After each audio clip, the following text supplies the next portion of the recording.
দেখো কাকিমা, তুমি যদি আমাকে মাহিনা না দাও তাহলে কিন্তু আমি এখনই কাজ ছেড়ে চলে যাব। আর কত দিন হয়ে গেল আমি তোমাকে বলছি আমার মাহিনাটা বাড়িয়ে দাও, কিন্তু তুমি তো আমার কোনো কথাই শুনছো না। আর এখন কিন্তু আমি অন্য ভালো বাড়িতে কাজ পেয়ে গেছি, তাই আমি এখান থেকে চলে যাচ্ছি। আরে তুই এসব কি বলছিস? তুই তো জানিস আমার বাড়িতে দুটো বৌমা থাকতেও ওরা কিছুই করে না। তুই যদি চলে যাস তাহলে তো ওদেরকে এখন সব কাজ করতে হবে, আর আমার ওই বোকা মূর্খ বৌমাকে দিয়ে আমি তো বাড়ির কোনো কাজ করাতেই পারি না। তবু আমার মডার্ন বৌমা অনেক কাজই পারে, কিন্তু সব কাজও একা একা কিছুতেই করতে চাই না। সেই জন্যই তো দুজনের মধ্যে এত ঝামেলা। তুই দয়া করে কাজ ছেড়ে যাস না, আমি এই মাসেই তোর মাহিনা বাড়িয়ে দেব। না না কাকিমা, আমি চললাম। তোমাদের বাড়িতে আমার কাজ করতে আর ভালো লাগে না। আমি যে নতুন বাড়িতে কাজ পেয়েছি ওখানে বেশি কাজের চাপ নেই, তাই এবার থেকে আমি ওখানেই কাজ করব। এই বলে জবা সুস্মিতা দেবীর বাড়ি থেকে কাজ ছেড়ে চলে যায়। আর জবা চলে যাওয়ার পর থেকেই সুস্মিতা দেবীর দুই বৌমাকে বাড়ির সমস্ত কাজকর্ম করতে হয়। সুস্মিতা দেবীর বড় বৌমা ছিল ভীষণই মডার্ন এবং চালাক, তাই সে সমস্ত কাজকর্ম করতে পারত। অন্যদিকে ছোট বৌমা প্রিয়া ছিল গ্রামের মেয়ে, আর সে গ্রামের মেয়ে হওয়ায় তার বড় জায়ের তুলনায় প্রচন্ড পরিমাণে বোকা ছিল, যার কারণে প্রিয়াকে একবার কোনো কাজ বললে সে ঠিকভাবে সেই কাজটা করতেই পারত না। এমনই একদিন, এই অজয়, তুই বরং অঞ্জলিকে শপিং এ নিয়ে যা, কারণ বড় বৌমা তো অনেকদিন হলো শপিং করতে যায়নি। তাই আমি ভাবছি যে তুই বরং বড় বৌমাকে একটু শপিং করিয়ে নিয়ে আয়। আর তাছাড়া আমার বড় বৌমা তো শহরের মডার্ন মেয়ে, আর মডার্ন মেয়ে হয়ে ওকে এই বাড়ির নিয়ম অনুযায়ী শাড়ি পরতে হচ্ছে। তাই আমার মনে হচ্ছে বড় বৌমা কিন্তু আমাদের উপর রেগে আছে। তাই আমি বলছি তুই ওকে শপিং এ নিয়ে গিয়ে সুন্দর সুন্দর ড্রেস কিনে দে। অঞ্জলি, তোমার যখন শপিং করার ইচ্ছা আছে তাহলে চলো না, বেরিয়ে পড়ি, কারণ আজকে তো আমার কাজের ছুটি। তাই দেরি না করে চলো চলো। অজয়, আমি একা শপিং করতে যাব এটা কি দেখতে ভালো লাগে বলো মা? তাই আমি বলছিলাম যে আমার সঙ্গে আমার ছোট জাকেও নিয়ে যাব। প্রিয়া, তুমি চলো আমার সঙ্গে, তুমিও কিছু শপিং করে নেবে, কেমন? কারণ তুমিও তো কিছুদিন ধরে একই শাড়ি পরে আছো। আচ্ছা দিদি, ঠিক আছে, চলো আমরা চারজন মিলে একসঙ্গে শপিং করে আসি। এভাবে সেদিন চারজনে মিলে শপিং করতে বেরিয়ে যায়। আর শপিং মলে গিয়ে প্রিয়া এবং অঞ্জলি দুজনেই শপিং করে। কিন্তু প্রিয়া গ্রামে সাদাসিধে এবং বোকা মেয়ে হওয়ায় সে অনেক কম দামি জিনিসপত্র পছন্দ করে, কিন্তু অঞ্জলি তাকে কম দামি জিনিস কিছুতেই নিতে দেয় না। আরে প্রিয়া, তুমি এসব কি শাড়ি পছন্দ করছো? এগুলো তো একবার ধুলেই নষ্ট হয়ে যাবে, রং চটে যাবে মনে হচ্ছে। তুমি এই শাড়িটা নাও, এই শাড়িটা খুব ভালো। আর এই শাড়িগুলো তুমি ওয়াশিং মেশিনে ধুলে শাড়িগুলো নষ্ট হবে না, সেই জন্যই আমি তোমাকে এরকম ধরনের শাড়ি নিতে বলছি। কিন্তু দিদি, এই শাড়িটার তো অনেক দাম। এটার দাম জিজ্ঞাসা করলাম, বললো প্রায় 10,000 টাকা দাম পড়বে। এত টাকা আমি কোথায় পাবো? এত দামি শাড়ি আমাদের গ্রামে তো কেউ কখনোই পরেনি। আরে তুই কি এখনো গ্রামে বাস করছিস? তুই তো এখন শ্বশুর বাড়িতে শহরে থাকিস। আর তুই যেহেতু এখন শহরের বৌমা, তাই তোকে শহরের মতো করেই তো থাকতে হবে। আমি তোকে সব নিয়ম কানুন শিখিয়ে দেব, তুই চিন্তা করিস না। আমি তোকে যেগুলো কিনতে বলছি তুই সেগুলো কিনে ফেল। এভাবেই অঞ্জলি তার ছোট যা প্রিয়াকে অনেক দামি দামি শাড়ি পছন্দ করে দেয়। আর দেখতে দেখতে কিছুক্ষণের মধ্যেই তারা শপিং করে বাড়িতে ফিরে আসে। আর বাড়িতে এসেই অঞ্জলি তার শাড়িগুলো ব্যাগ থেকে বের করে ধুতে নিয়ে যায়। কি ব্যাপার দিদি, এই শাড়িগুলো তুমি আলমারিতে তুলে না রেখে এভাবে বাইরে কোথায় নিয়ে যাচ্ছ? আসলে আমি এই শাড়িগুলো ওয়াশিং মেশিনে ধুতে নিয়ে যাচ্ছি, কারণ এগুলো তো নতুন জিনিস, আর নতুন জিনিস সবসময় একবার করে ধুয়ে পরিষ্কার করেই পরতে হয়। এগুলো যতই চকচক করুক না কেন, তাহলে এই শাড়িগুলোতে যদি জীবাণু থাকে সেগুলো নষ্ট হয়ে যাবে। তাই আমি বলছিলাম তুমিও কিন্তু তোমার শাড়িগুলো ভালো করে ধুয়ে নেবে। আমি এখন যাচ্ছি শাড়িগুলো ওয়াশিং মেশিনে ঢুকিয়ে দেব। এই বলে অঞ্জলি তার নতুন শাড়িগুলো নিয়ে ওয়াশিং মেশিনে ঢুকিয়ে দেয়। আর অঞ্জলি খুব ভালো মতোই ওয়াশিং মেশিন ব্যবহার করতে পারি। সে যেহেতু মডার্ন মেয়ে, তাই তার কোনো রকম অসুবিধা হয় না। সে কিছুক্ষণের মধ্যেই ওয়াশিং মেশিনে শাড়িগুলো ধুয়ে শুকাতে দিয়ে দেয়। অন্যদিকে তার ছোট যা প্রিয়া শাড়িগুলো ধোয়ার জন্য বাথরুমে চলে যায়। আর সে বালতিতে করে জল এবং সার্ফ নিয়ে সেই শাড়িগুলো জোরে জোরে কাচতে শুরু করে। আর গ্রামের বউয়েরা যেভাবে লাঠি দিয়ে পিটিয়ে পিটিয়ে জামা কাপড় পরিষ্কার করে, প্রিয়া ঠিক সেভাবেই শাড়িগুলো কাচতে থাকে। আজকে আমি এই নতুন শাড়িগুলো একদম চকচক করে ফেলবো। আর দিদি বলেছে নতুন শাড়িগুলোতে অনেক জীবাণু থাকে, তাই এতে যা জীবাণু আছে আমি সব নষ্ট করে ফেলবো। দিদি তো ওয়াশিং মেশিনে শাড়িগুলো ধুয়ে দিয়েছে, দিদির শাড়িগুলো কত চকচক করছে, তাই আমিও লাঠি দিয়ে মেরে মেরে আমার শাড়িগুলো দিদির থেকে বেশি চকচক করে ফেলবো। এভাবে প্রিয়া তার গ্রামের মতো বুদ্ধি কাজে লাগায়। আর কিছুক্ষণ পর প্রিয়ার শাড়িগুলো যখন ধোয়া হয়ে যায় তখন সে দেখে যে নতুন শাড়িগুলো অনেক জায়গাতেই ছিঁড়ে গেছে। আর এমন সময় সেখানে প্রিয়ার স্বামী প্রদীপ এসে বলে, প্রিয়া, তুমি সব কি করছো? হাই হাই, তুমি এত দামি শাড়িগুলোকে এরকম ভাবে ছিঁড়ে ফেললে? তুমি কি জানো এই শাড়িগুলোর কত দাম? তোমার যখন এই শাড়ি ছেড়ার ইচ্ছাই ছিল, তাহলে তুমি এত দামি শাড়ি কিনলে কেন? প্রদীপ, তুমি আমাকে ভুল ভেবো না। আসলে আমাদের গ্রামে তো সবাই এভাবেই জামা কাপড় পরিষ্কার করে, তাই আমিও তো এভাবেই জামা কাপড় পরিষ্কার করলাম। কিন্তু একবারে নতুন শাড়িগুলো লাঠি দিয়ে পেটাতেই শাড়িগুলো ছিঁড়ে গেল। আমার মনে হচ্ছে শাড়িগুলো ভালো নয়, জানো? আরে বাবা, এই নতুন নতুন শাড়িগুলোকে তুমি যদি এইভাবে পেটাতে থাকো তাহলে তো তোমার শাড়ি জামা কাপড় সবই ছিঁড়ে যাবে, এমনকি আমার শার্টগুলোও তো তুমি ছিঁড়ে দেবে। আমাদের বাড়িতে ওয়াশিং মেশিন থাকতেও তুমি এইভাবে কেন জামা কাপড় পরিষ্কার করছো? ওয়াশিং মেশিনে একবার জামা কাপড় ঢুকিয়ে দিলে তোমাকে তার কিছুই করতে হবে না, তুমি শুধু ডিটারজেন্ট ফেলে দেবে, বুঝেছো?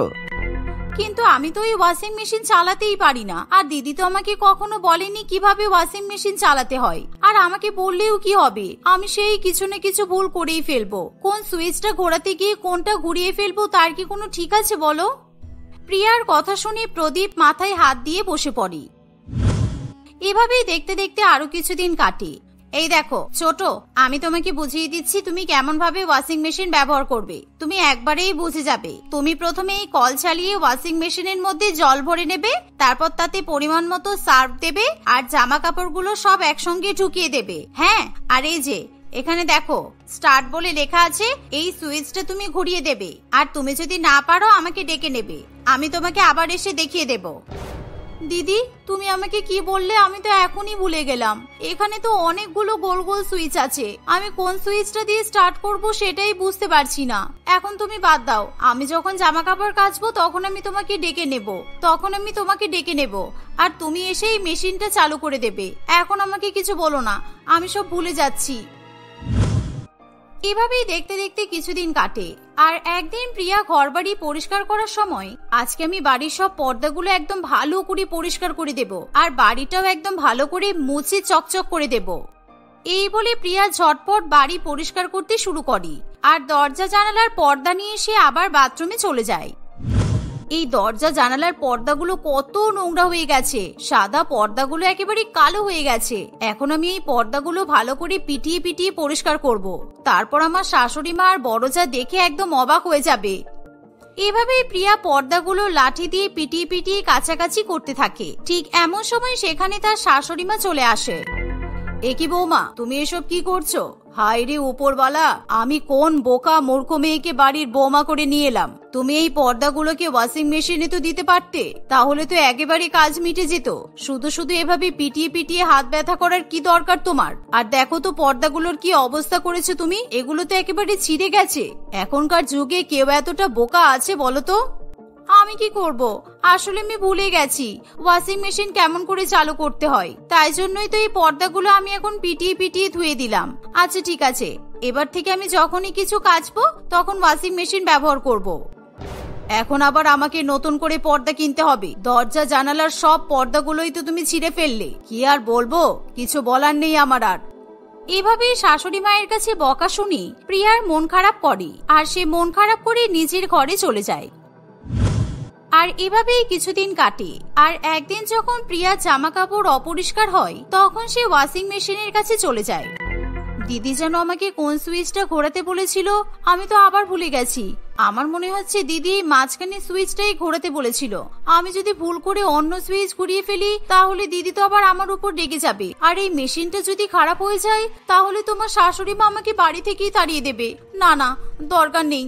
আমার এই মেশিনটা দেখলেই কেমন যেন ভয় লাগে। আমি বরং গ্রামে যেরকম জামা কাপড় পরিষ্কার করতাম সেরকমই করি। এই বলে প্রিয়া আবার জামা কাপড়গুলো নিয়ে বাইরে উঠানে চলে যায় আর কলপাটে গিয়ে সে জামা কাপড়গুলো আছাড় মেরে মেরে কাচতে থাকে। তাকে এরকম ভাবে জামা কাপড় কাচতে দেখে পাড়া প্রতিবেশী সবাই প্রচন্ড পরিমাণে হাসি ঠাট্টা শুরু করে। আর এমন সময় সুস্মিতা দেবীও বাইরে বেরিয়ে আসে। বৌমা, তুমি আবার শুরু হয়ে গেলে? তোমাকে কতবার করে বলেছি তুমি ওয়াশিং মেশিনে জামা কাপড় পরিষ্কার করবে, তুমি সেই কলপারে এসে এরকম আচার মেরে মেরে জামা কাপড় পরিষ্কার করছো কেন? তোমাকে দেখে কিভাবে হাসছে তুমি একবার দেখেছো? দিদি, তুমি কেমন মেয়েকে বাড়ির বৌমা করে নিয়ে এলে গো? তুমি তো মনে করতে গ্রামের মেয়েরা খুবই সরল হয় আর বাড়ির সমস্ত কাজকর্ম করতে পারি, কিন্তু এখন বুঝতে পেরেছো তো গ্রামের মেয়েকে বাড়ির বৌমা করে নিয়ে আসা মানে কতটা জ্বালা।